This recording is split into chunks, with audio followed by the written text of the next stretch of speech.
আসসালামু আলাইকুম সুপ্রিয় দর্শক, কেমন আছেন সবাই? আশা করি সকলেই ভালো আছেন। চলে আসলাম আরও একটি ভিডিও নিয়ে। আজ 9 মে, রোজ শনিবার। কেমন থাকতে পারে আগামী 24 ঘন্টার আবহাওয়া, এইমাত্র পাওয়া ঝড় বৃষ্টি নিম্নচাপ ও কালবৈশাখী নিয়ে আবহাওয়ার সর্বশেষ খবর। যদি ভিডিওটি ভালো লাগে অবশ্যই লাইক দিয়ে চ্যানেলটি সাবস্ক্রাইব করবেন এবং আপনি কোথা থেকে আমার ভিডিও দেখছেন তা অবশ্যই কমেন্ট করে জানাবেন। দেশের 4টি অঞ্চলের উপর দিয়ে দমকা হাওয়া অথবা জোড়ো হাওয়া সহ বৃষ্টি কিংবা বজ্র সহ বৃষ্টি হতে পারে বলে জানিয়েছে বাংলাদেশ আবহাওয়া অধিদপ্তর।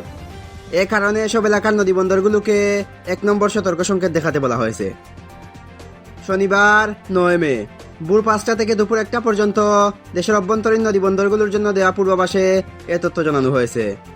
অধিদপ্তরের আবহাওয়াবিদ ডক্টর মোহাম্মদ ওমর ফারুকের স্বাক্ষরিত বিজ্ঞপ্তিতে বলা হয়েছে, দুপুরের মধ্যে রাজশাহী, পাবনা, বগুড়া ও টাঙ্গাইল অঞ্চলসমূহের উপর দিয়ে পশ্চিম বা উত্তর পশ্চিম দিক থেকে ঘন্টায় 45 থেকে 60 কিলোমিটার বেগে অস্থায়ীভাবে দমকা অথবা জোড়ো হাওয়া বয়ে যেতে পারে। এ সময় অস্থায়ীভাবে বৃষ্টি অথবা বজ্রসহ বৃষ্টি হতে পারে। তাই এসব এলাকার নদীবন্দরগুলোকে 1 নম্বর সতর্ক সংকেত দেখাতে বলা হয়েছে।